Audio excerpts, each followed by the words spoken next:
Welcome to the Daily Whatever. Good morning. I am Dana Dubois. I'm Lawrence Witterman. And we are joined. Oh, sorry, go ahead.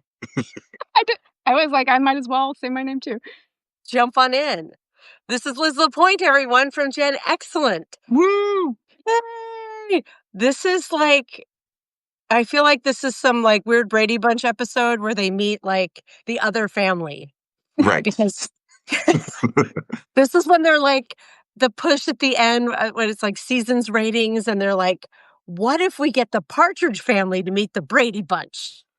We're going to do this in Hawaii. It would be something like multiple levels of whatever to make it have big ratings. But we're thrilled to have you here today. I am fussing with my external monitor still that will not turn on, which is why I'm both in. Oh, it's on. It's on, you guys. Cross your fingers that it stays on. Nope, there it goes. I'm just going to have funny light today, and I'm going to be looking down to see the chat. You look great. It'll be fine. Everything's good. I was joking with Liz before we got started, before we pressed the button, that it's like meeting a rock star to meet the brains behind GenXcellent, because I've been reading your stuff for ages. You're one of the first accounts that I started following on Substack, and I think you're on Blue Sky and other places too, right? Yeah, I'm on Threads. Yeah. Yeah, absolutely. So it's so much fun to have you here today. It really is like Brady Bunch meets Partridge Family. Dana, that was like the perfect Gen X reference for what we're doing today. Okay, who do you want to be, Lawrence? Do you want to be David Partridge? I'll be Alice. Ever watched The Partridge Family? That's actually one of the shows from back then that I never... Really? Oh my gosh. Yeah, I didn't really watch that one much either, though I do love the song I Think I Love You. I taught my eldest to sing it when she was really little. I have a recording that comes up like every year on Facebook in my memories of her singing "I Think I Love You" with her little like 3-year-old lisp. And it's very cute. But yeah, I think there's like we'll get into like different kinds of Gen X folks, but older and younger Gen X, and Lawrence and I are kind of in the middle, slightly on the older side. So I think that the first round of Gen Xers were really into the Partridge Family if you were a Gen Xer born in the 60s. So I'm going to guess that is a differentiator. I also saw some news on your Substack yesterday. Can you confirm this is true, Liz? Are you 1 year old as of yesterday? Was it yesterday? Or a couple days. I did just a couple days ago. It's this week, right? Yes. Happy first birthday. Hold on. I don't have a cake because we can't eat cake, but I do have a candle, and I thought we could the chat could weigh in text, and we could sing you a happy birthday, or not in quotes happy birthday. They could quote sing, and Lawrence and I can sing you a happy birthday to start off. I really didn't love that "we can't eat cake." What was that all about? I mean, I can't. Sorry, I can't. We can't eat cake. You can't eat cake. There's some Marie Antoinette reference in there. No, I wish I could like bake cake for everybody to start our days. I cannot because I cannot. That technology, Willy Wonka style, does not yet exist. Right. But we will pretend that you're blowing out this candle as we sing happy first birthday to GenXcellent. I did not warn Lawrence about this. So no, you didn't. We'll sing it very chill, and everyone in the chat, if you want to type the song, it'll be like you're weighing in. All right, let's go. All right. Happy birthday to you. Happy birthday to you. Happy birthday, GenXcellent. And Liz. Happy birthday to you. Now you pretend, and I'll help from the side. 1, 2, 3, make a wish. Yay! Yay! Ow, a little wax on me, but happy birthday. That's a big accomplishment. Lawrence and I are at like 3 months. 3 months. Yeah. So we are the younger siblings, I guess. would love to. So hold on one second. My dog, who is recovering from surgery, is looking at me and wide awake. So have a treat. Chew on that. Don't disturb us. I think she's starting to learn, Lawrence. Like, oh, if I ask now, I get the goods. Right. Um, Liz, I would love to dive into your origin story with GenXcellent. Um, how did you come to start it? What were your like goals, hopes, wishes, aspirations for the publication, and how's it going after a year? Thank you. I've long had a fascination with psychology and people, and I back when I was in college, I took sociology and psychology courses. Nice. Over 20 years ago, I wanted to be a forensic psychologist. So my focus Ooh, is, narcissistic personality disorder, psychopathy, things like that. But over time, and I'm still fascinated by that stuff. I still read about that subject matter. But over time, my conversations with my husband tended to lean more toward our generation. Because, the older we get, the more hindsight and wisdom we have that we can look back and see patterns and make connections and see things that we're like, oh, I didn't ever realize that that was a thing for our generation before. right. Things I thought were unique to me turned out a whole shit ton of us experience or like I guess it wasn't until just the last few years that I was making these connections. And so these conversations evolved in a way where my husband was like, maybe you should write about this. And that combined with the fact that I was always a pop culture junkie, always Right. reading magazines and, big movie lover, So I realized that combining those two, maybe I would find other Gen Xers who would want to read and talk about this kind of stuff too. And it's been mind blowing. The Even just in the last year, the things I've realized or learned even more about us. And obviously, we're not a monolith that not everything applies to all of us. Obviously, not all of us were latchkey kids. Not all of us had divorced parents. You name it. But it's been a very interesting, very enriching experience, actually. Enriching is a nice word, I think, for that. Oh, What do you good. think? What is one of your biggest insights in kind of doing this for a year? Like, what is one of those things that you've realized about us as a generation? Oh, man. Let me think. For some reason, nothing is popping off the top of my head right away. There's been so many. Um, Man, I wish my husband was here to because I'll tell him stuff all the time, like, "I can't believe I never realized before that this was typical for our generation." And yet none of Well, it's maybe let me ask this then. Do you think, because it always surprises me to find other Gen X folks who feel as strongly that like we are the overlooked generation, right? Like it's really for me, I think only within the last year or so that it's really crystallized that like we really do all feel that way. Mhm. And is that something that you've encountered too? I mean, I'm guessing that it is, but I'd love to hear kind of, maybe what you've heard from other people. Yes. Here's what's interesting to me. So we're called the forgotten generation for good reason, right? One of the things that I was a little surprised to learn is how many of us want to be. Right. Yes. Every time, the news forgets to mention us when they're talking about the generations or something like that. And I'd be like, oh, that's interesting.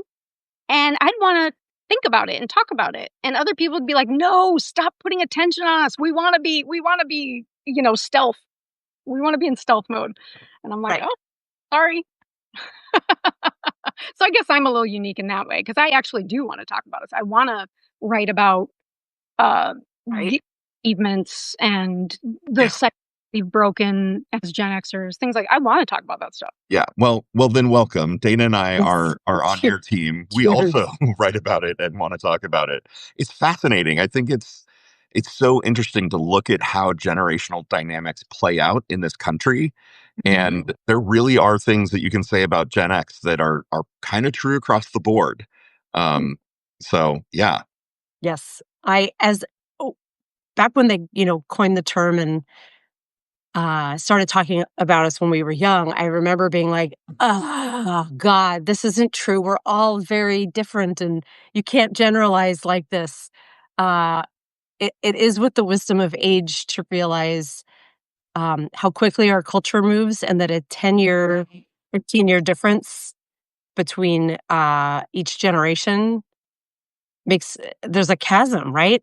Every time. And even though Lawrence and I like to joke that writ large Gen X sucks in a lot of ways, like we put Trump back in the White House.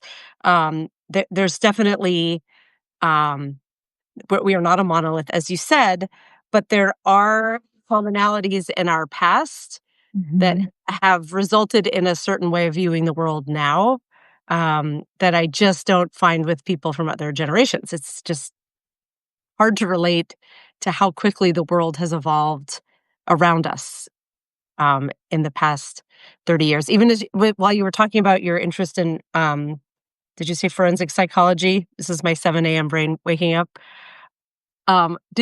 One thing I found that I'm curious if you found too, since you're now a writer and publisher, I like to joke that what I wanted to do when I grew up didn't exist until like 15, 20 years after I graduated college.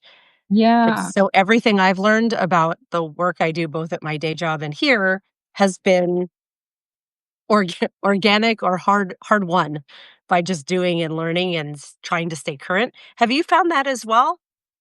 Yeah, it's a mixed bag, right? Because Yeah. in some ways, there are a lot of cons that come with um, how much social media and the internet and YouTube and so forth have changed the world. But there are also a lot of pros, and that's one of them. And in a lot of ways, I think there's a lot that I wouldn't have been able to do that I or 15 years ago that I've done in the last 15 years. That's awesome. That thankfully, because of YouTube and all this opportunity to connect with people that in real life beforehand we never would have ever come across, you know, the opportunities to meet so many like-minded people or make potential friends or find your audience if you're, building something that now is possible that wasn't possible when we were growing up, and that's a beautiful, amazing thing. But on the other hand, there's also cons. But anyway, I'm sorry, I'm going off. No, you're supposed to go off. That This is that yeah, whatever. that's what we want. We want you here to do that. We do. We do. Um, here's uh, sorry, go ahead. Earlier about the how the 10 and 15-year difference can make a huge difference with generations and how it influences us. And I think of that every time I see someone or hear someone say that all this generational talk is bullshit. Right. And I always think, Really? How do you not get how our culture rapidly changing will affect you in your most formative years collectively, those children who grow up during that time? There are Yes.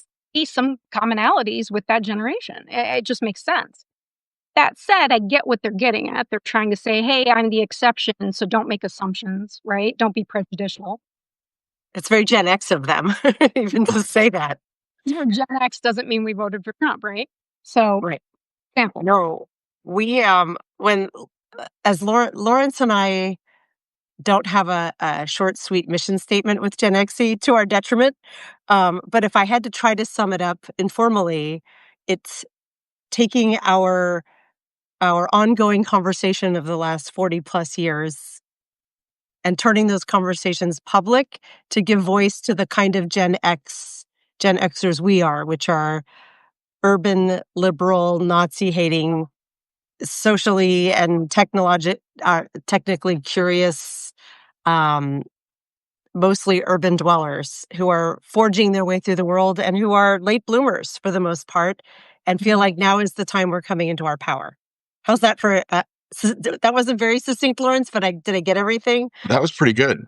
Liz, what do you want to say? Well, Yeah. what you said, Dana, Yeah. reminds me of the answer for what you asked earlier, Lawrence, which Yes. is you just made me realize that is one of the things that I did not realize was a typical Gen X thing is that I always felt kind of, and I hate to use the word lost because that sounds like negative connotations, right?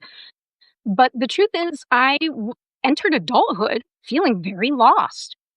And Same. it until the last few years, I realized, oh, that's actually typical for our generation. We're known. Sociologists describe us as feeling like because we weren't as prepared for Generally speaking, our parents didn't do that very well for us. Right. Why do you think that is?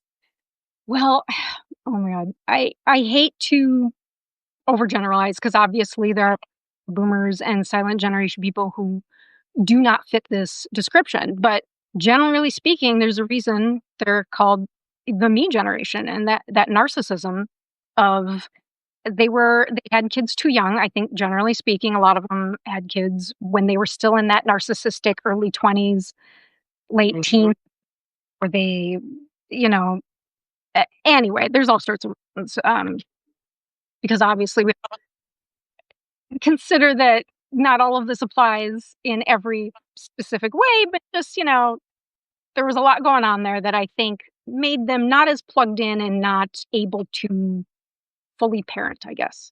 Yeah. Yeah. I, um, as you were saying that, I agree.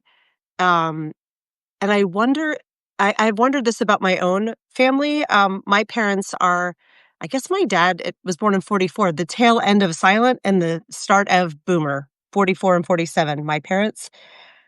And they chose a path when they married in the 60s and had their kids in the early 70s that a lot of their contemporaries chose the other path. The sexual revolution was happening, right?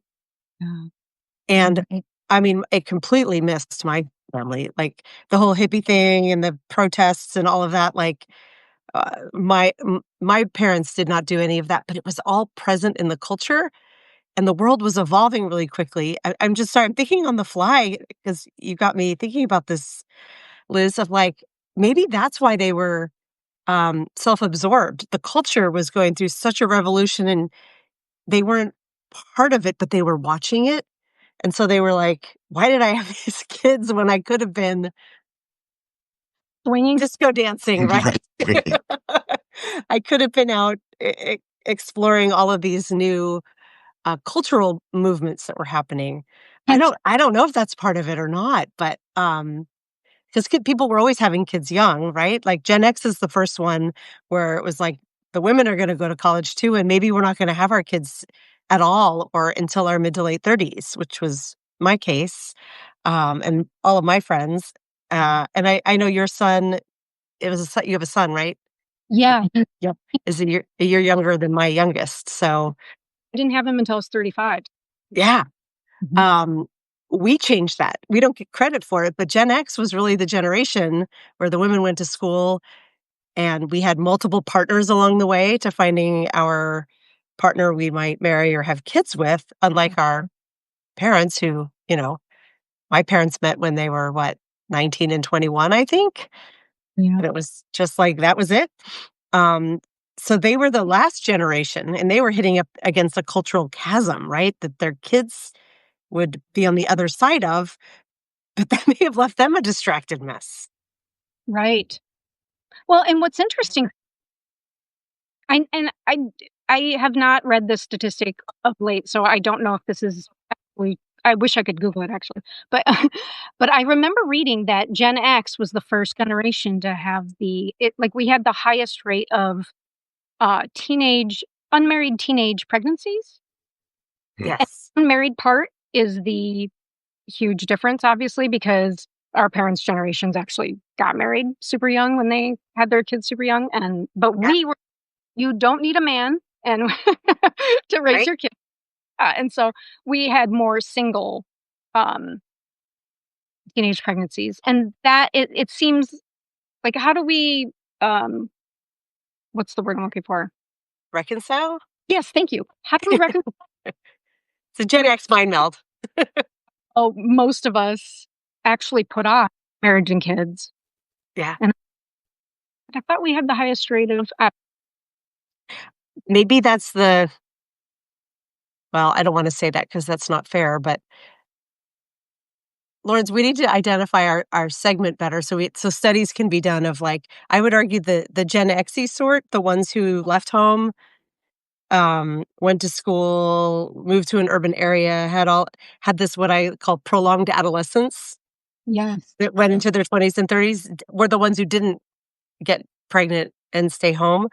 Um, Lisa With has a Gen really interesting comment in the chat. Yeah. She says, our parents had to get married if Yes. they had an unexpected pregnancy. It's true, right? Like that was a Yeah. disaster. If you got pregnant too early, you had to have the shotgun wedding. Yeah. And maybe kind of Liz, to your point, the whole point about Gen X had the highest percentage of unwed teenage mothers. It's the unwed piece, right? Like they were Mhm. having kids at the same age that their predecessors were having kids. It's just they didn't have to get married just because they got pregnant. Exactly. Right.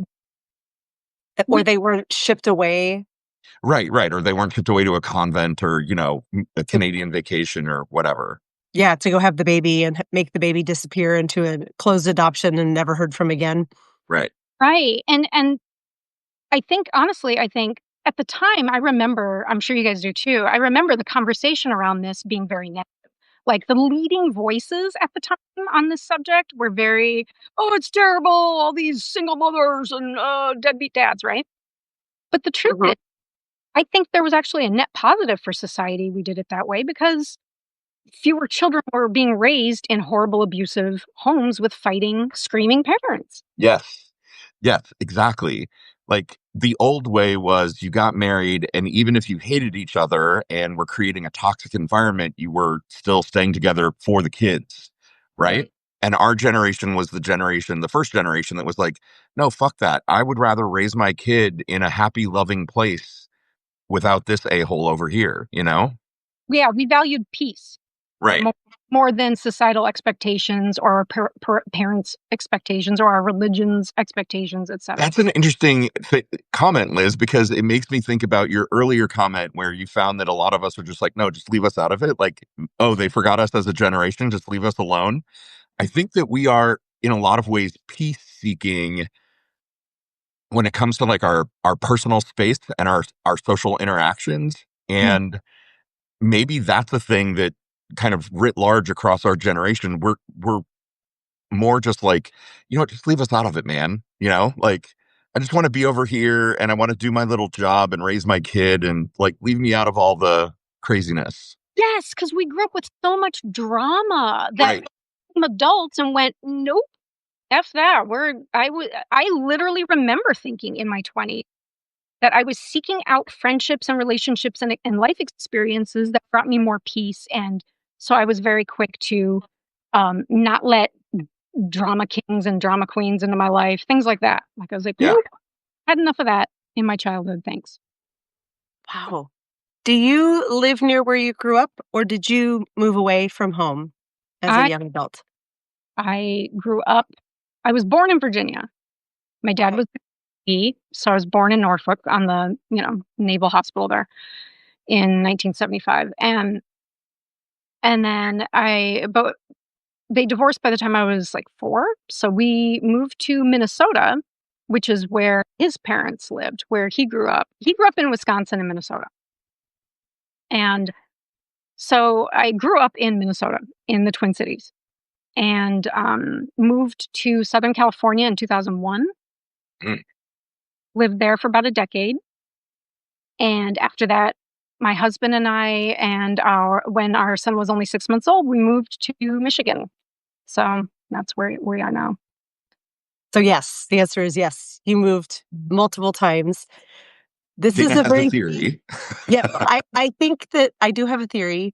Um, when we named our site genxy, it's intended as a modifier. It's an adjective to describe a certain Gen X way, and a certain kind of persona. And people can have these attributes without being Gen X too, which we won't get into that quite yet. But Gen Xy folks left home. That's a primary first thing that though my theory that is not substantiated by data, so don't yell at me if I end up being wrong, is that those who left home forged their own paths, kind of saw different things, are the ones who are now coming into our own and are all the other modifiers I said, Nazi hating, liberal, fighting for justice, raising kids and doing life our own way, where the ones who stayed in their hometowns are more likely to be the Trump supporting kind of 100. Yeah. stuck folks.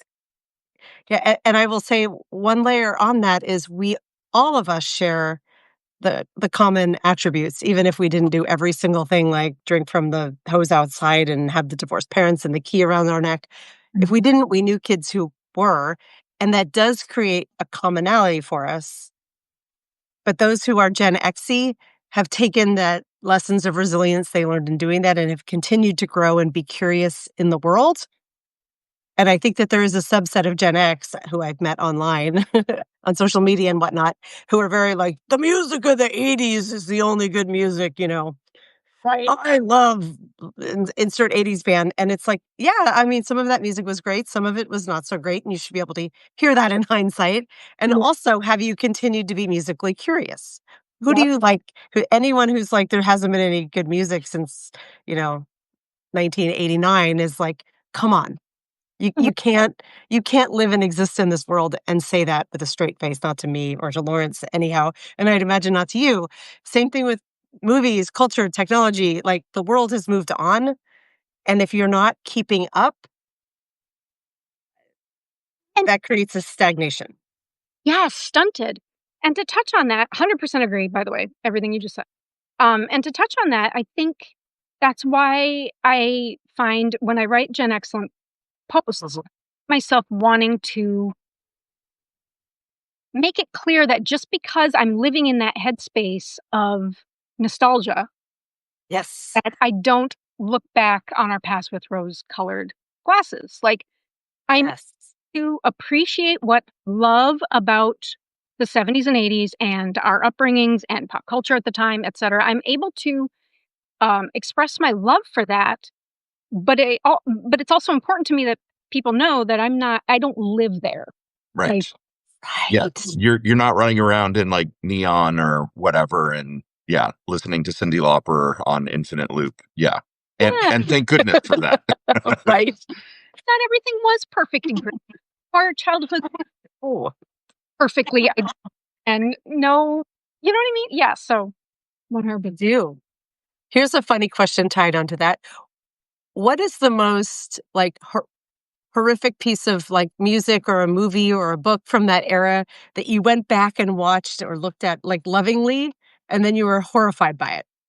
Have you had moments like that with all of the nostalgia stories you've written? There have to be some examples of like, "Oh god." Yes, and I'm trying to remember which ones though. Well, I did write a piece about the love-hate relationship we have with 80s teen comedies. Yeah. A lot Right. of them age well, Right. and Like the John Hughes movies, right? Like we love them and you go back and watch them and you're just like, oh God, there's some really overtly racist and homophobic things in those movies. And and sexist, my god. yeah, and now you're like, "Oh my god, what was I thinking?" Yes.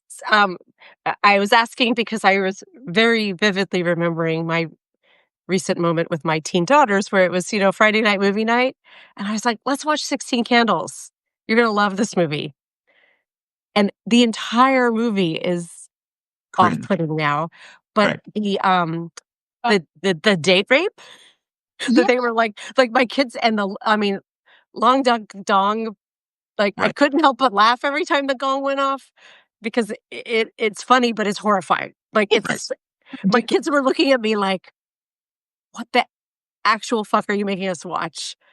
yes, But the and scene where he's like, "You can take her, take in the Porsche," and he puts his passed out drunk girlfriend in the car for the nerd, and then they wake up in the church parking lot, they're like, "Did we have sex?" And "Yeah, did you like it?" "I think I did." Like, yeah, oh, I was like I lost my Mother of the Year award on that one. well, even the line where the man who's supposed to be the good guy, the hunk that Yeah, Jake Ryan.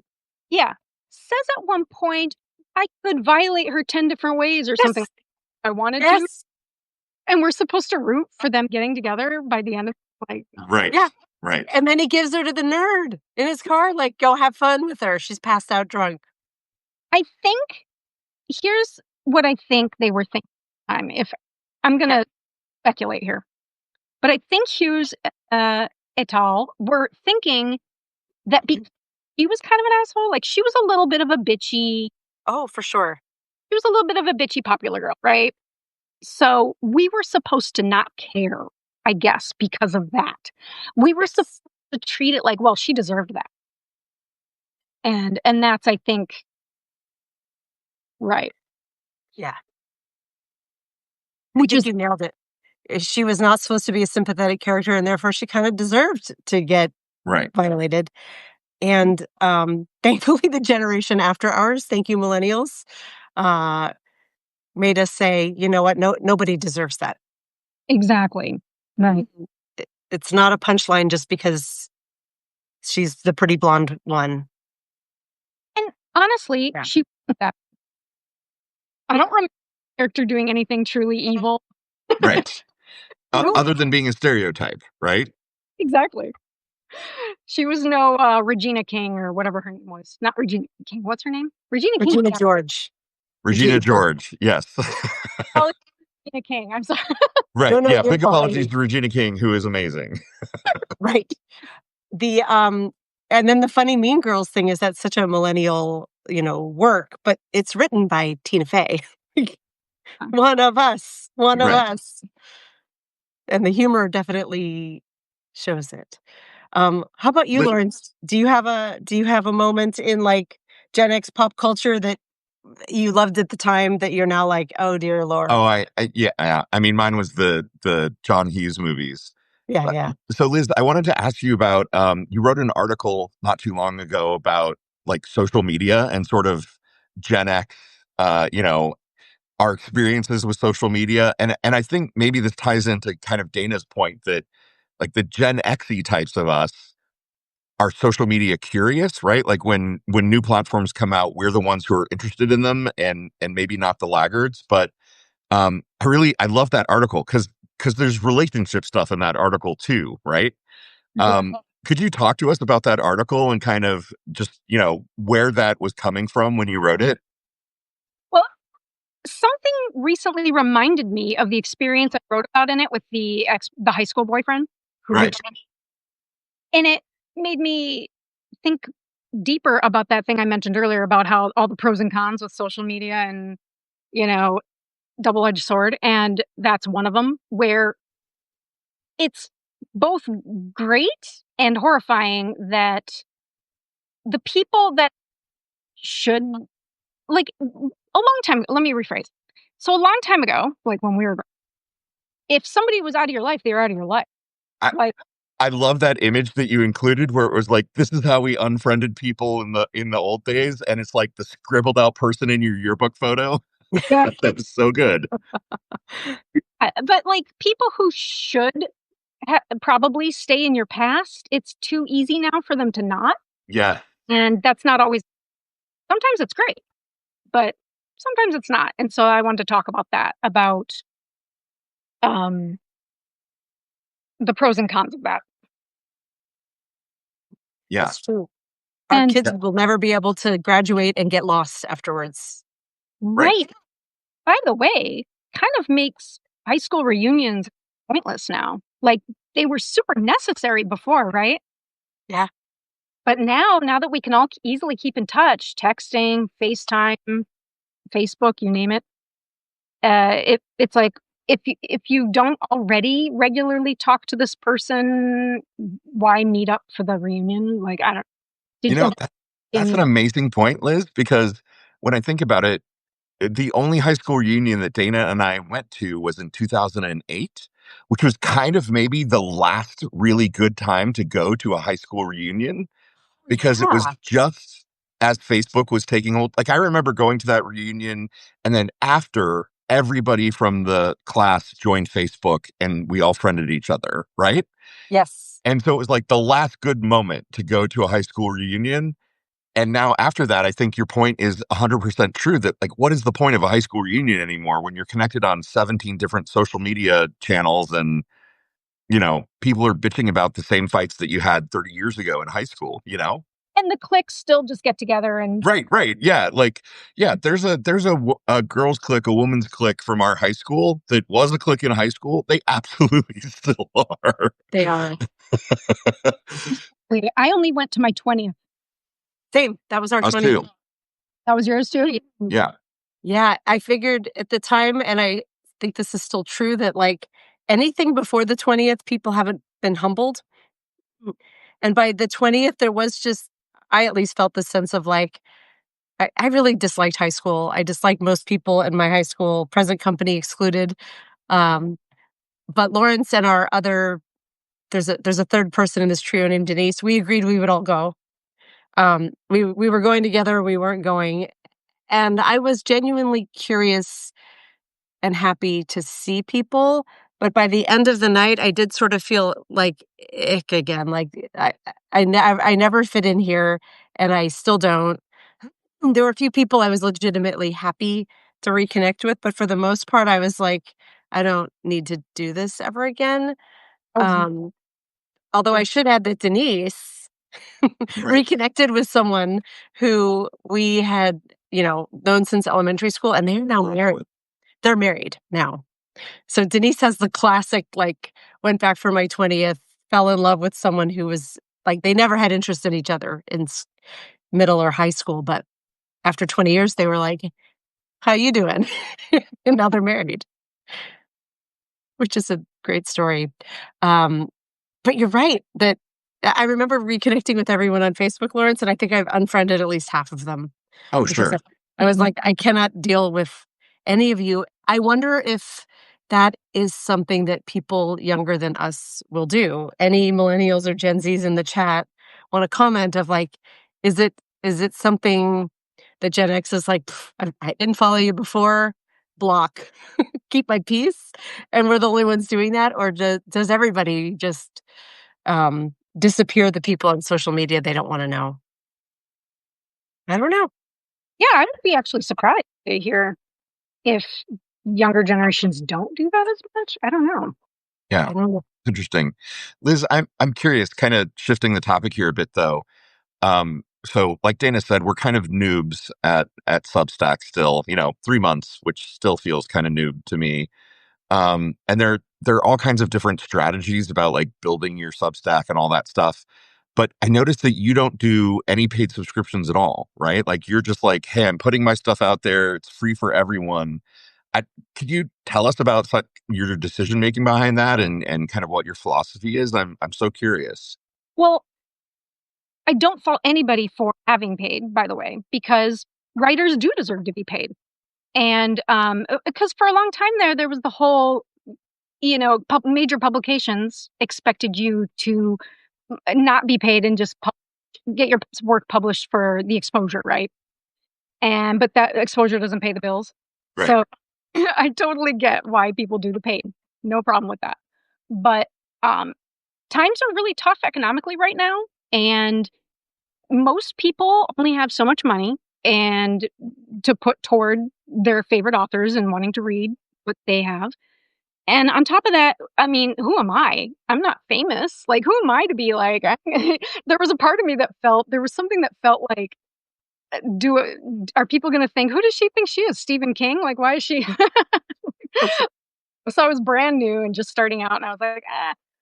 But the 100% main reason, the top reason why I chose to do only free is because to me it was more important to build that community and get as many subscribers and readers as possible to because it kind of sucks writing and then feeling like almost nobody's reading it. It's like, who am I writing this for? It's Right. hard to keep building on that and to keep going to get that momentum going when you don't feel like you're getting that encouragement. Like, because you could be an amazing writer and just not be building those subscriber numbers only because of people's finances. They might love what you write, but they just can't afford to be subscribing to everybody they love, right? Totally. But if you don't have that paywall and you're still not building up subscribers, that might be something to take a step back and go, okay, maybe I need to improve my writing, or maybe I need to refocus it, or maybe I need to change the topic or something, or maybe who knows? I don't know. All I'm saying is that might be a better indicator of how to move forward. Yeah. And so I'm sorry, go ahead. No, no, no. It's really interesting to kind of hear people's thoughts, and we're kind of operating on the NPR model right now, which is everything is free, and if somebody wants to be a paid subscriber, that's lovely. Like we'll take it because eventually we would love to have careers as writers and whatever citizen journalists, whatever we're building here. But it's kind of the same, right? Like our instinct was also we just want people to read our stuff and and watch our show, and so nothing we've got up right now is behind any kind of paywall. It's all just if you'd like to chip in a couple bucks a month to help us out, that's great. It's all very sort of NPR. Yeah. Yeah, and unless you've built a platform somewhere else and you're just naturally getting people to come over to your Substack or something, or you're famous or something, um, taking advantage of notes is important too, which I know you both already do. Yes. But I've seen a lot of Substackers complain about notes or just not know how to use them. But figuring Yeah. that out, utilizing it makes a huge difference. Yeah. Yeah. We've heard people complaining about lives, right? And like, oh, I don't want it to become a video platform. And I get it, but also like, and Dana will tell you, I was super resistant to us doing lives. Like, I'm not a video first person, but the first day that we did this live, we were like, oh my god, what a high, what a rush, that was Yeah. amazing. Let's do more of that. I So know we originally Lawrence was, we downloaded Descript and we made a couple podcasts where we recorded and we edited it and it was going to be very clean and perfect when we put out these podcasts, but there was no audience. yeah, And and you can probably see in the chat like that that's kind of the best part is that we're having a conversation with uh, these folks who keep coming here daily and yabbering with us about whatever. It's it's the very, very best part of my day every day. We really need to convince Substack to keep the chat in the recap because oh you yeah. don't get the comments. So we actually haven't been pausing to read very much today, Lawrence. There's a whole olive conversation going on here on the side. The best part of today's chat is that Mondo Popsicle is here, and Liz, I believe you know that person. My husband, Terry. That's so fun having your husband here in the chat. It's really great. Um, He's the most amazing man in the world. I love him so much. I was going to bring him up earlier because you guys were talking about, remember when we were talking about how Jen travel? yeah, We were more likely to leave our home state or hometown or whatever. Mhm. That it was 100% his story. He, by the time he turned 18, I'm out. He he he moved to Michigan, and then with only $300 in his pocket, got to New York City, lived there for a decade, made it there for a whole decade, was making independent films and writing scripts and just having a blast. And then he ended up in Southern California, and that's where we met and got married and had our son. And so yeah, he's 100% exactly that. And he often talks about the things that he grew up believing because he heard, small-minded people say terrible things about other groups of people, right. Yeah. moved and was like, "Oh, they were wrong. They Yeah, were wrong." Yes. I I love that your love story is a very, to me, Gen X love story. Right? It's you both had experiences and had moved a bunch of different places, and then you met each other, and we're like, oh yeah, here's my person. Like I had to kind of move around and look for them, but here they are. Yeah. Yes. As a matter of fact, when we first started getting to know each other, I was blown away at how much we had in common. He'd be like, "Oh, I worked in a video store, managed a video store in New York City," and I was like, "I worked in a video store." Like, we were just Oh, in common. Yeah. that's amazing. What are you One working thing on now for like what's your next set of stories? Do you have a set of things that you're working on, or what's your process like? Well, to be honest, when I first started off, like the first 6 months last year, I, was really good about writing anything I thought of in the moment, saving it so that all I had to do was do some last minute editing and throw some pictures up or something and get it up. And now I've been like, "Oh, what am I gonna write this week?" And, like I look through my notes and I'm like, "Oh yeah." And then I it's like within the last 2 days I'm writing it and putting it up. Um but I post once a week, and usually somewhere between it used to be every Wednesday, but now it's more like Thursday, Friday. Yeah. But this week's piece is actually about, I don't know if you guys have ever noticed it, but people often say about our generation that we hate to ask for help, that we are hyper independent or something like that. Like we don't I haven't like heard that. you It, have? I have not, but I'm like, "Yep, that actually checks." yeah. I mean, I've heard it and I embody it, right? I hate asking for help. I'd much rather figure it out on my own. Right, which is one of the reasons I say we're the MacGyver generation, like, Yeah. we'll figure shit out. But that said, um, so I'm writing my piece about one of my personal examples of a time I did ask for help, what resulted, and what it means about, in general, our generation not wanting to ask for help or trying to do things on our own more, or like where that comes from and why we're like that.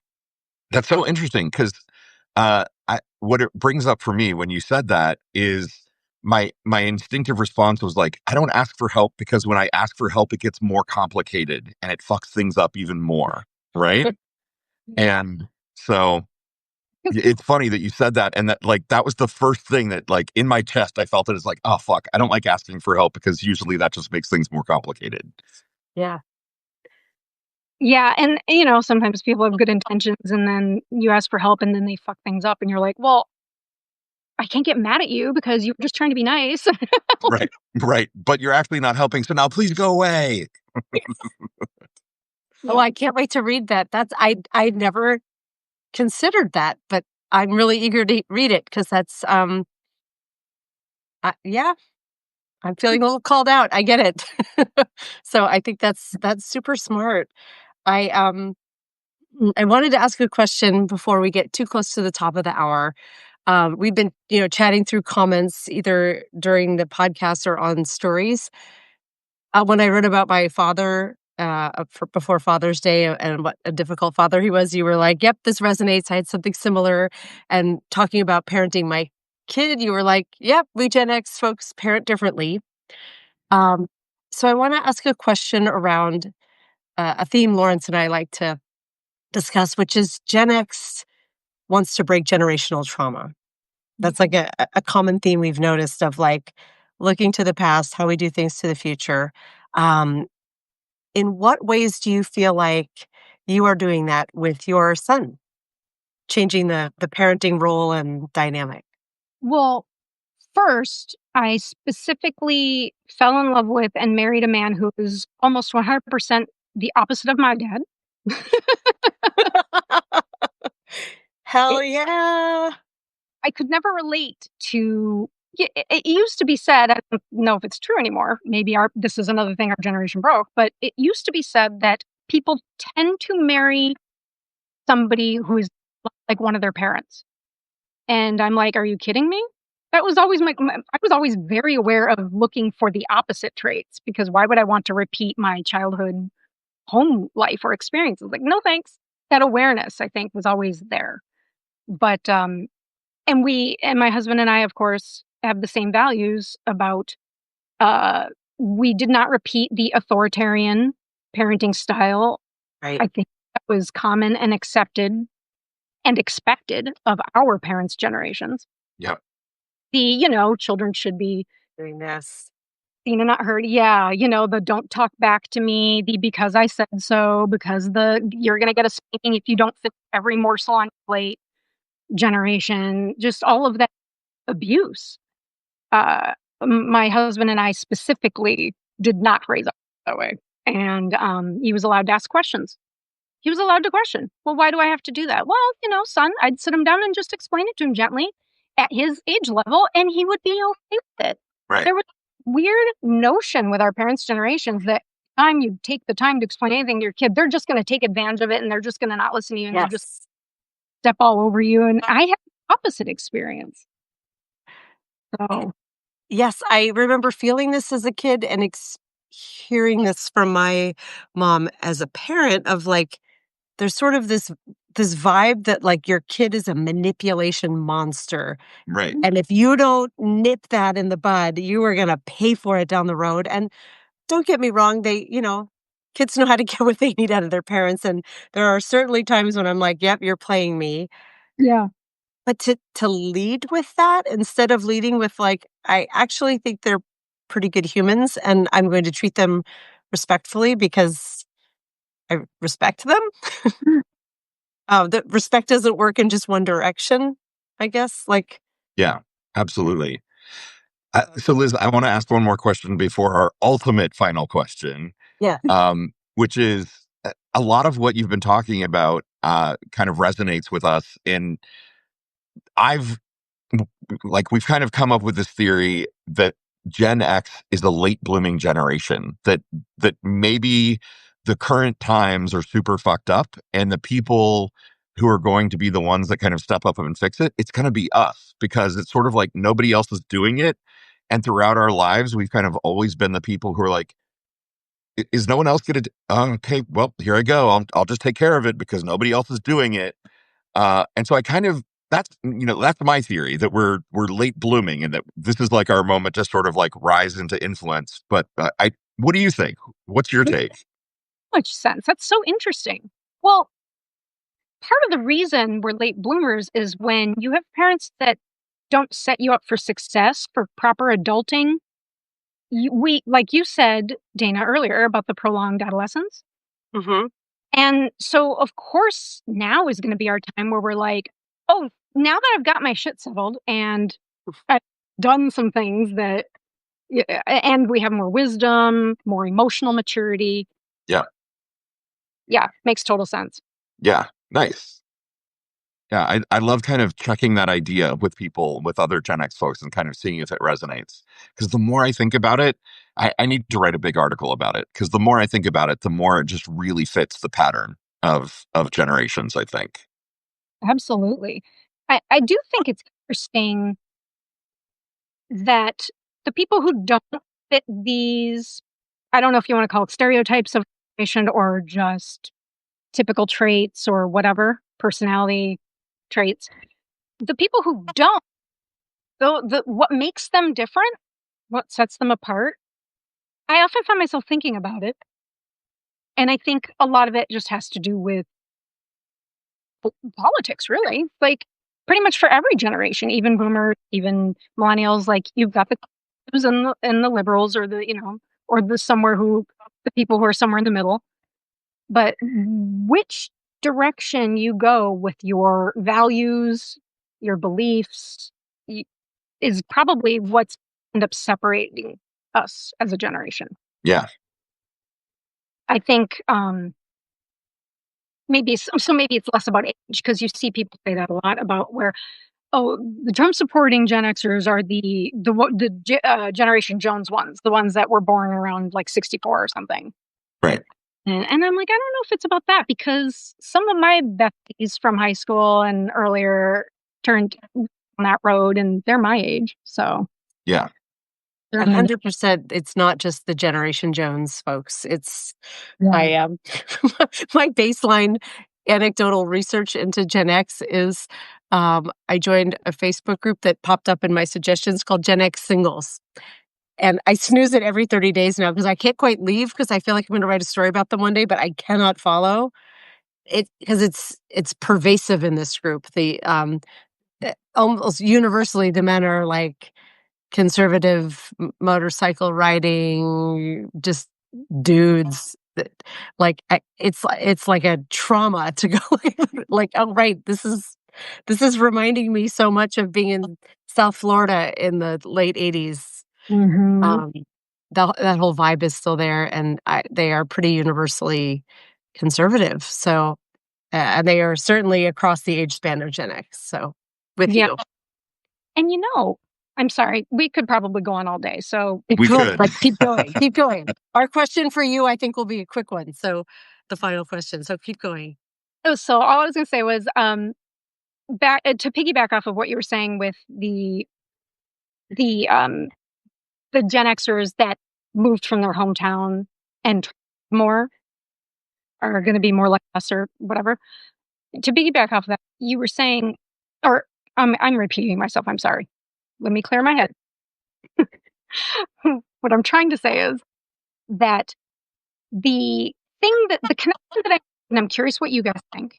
The connection that I made that makes a big difference is the Gen Xers that ended up leaning right and may have voted for, may have become MAGA, um, are the ones more likely to blame women for the higher divorce rate and for second wave feminism, for us being latchkey kids and being neglected and being raised with support and so forth.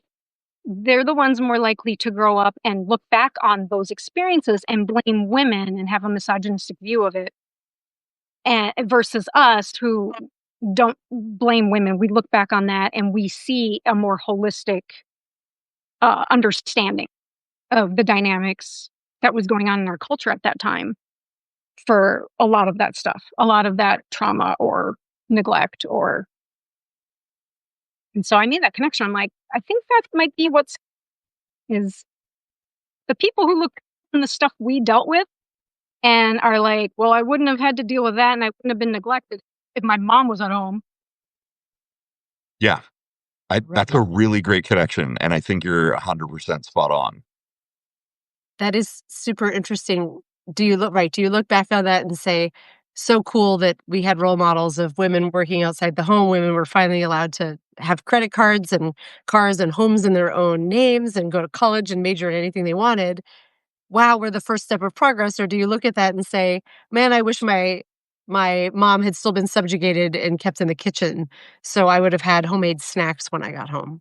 Exactly. Right. So interesting. Lawrence, we're at 7:59. You want to ask the question? Ask the questions. All right, I'll ask. We ask almost every guest who comes on, what is your definition of the most Gen X song of all time? It's a song that all Gen X folks can relate to. And beyond that, you can define it however you wish. But you can only pick one. Well, I'll let you sneak 2 or 3 if you want. Yeah, you can pick 2 or 3. We won't mind. There are so many from the 90s. It would have to be something from the 90s because that's when our generation was making the music and changing the world and contributing to that zeitgeist. And obviously, the number one song that pops in my brain is "Smells Like Teen Spirit," kind of for obvious reasons. Right. Yeah.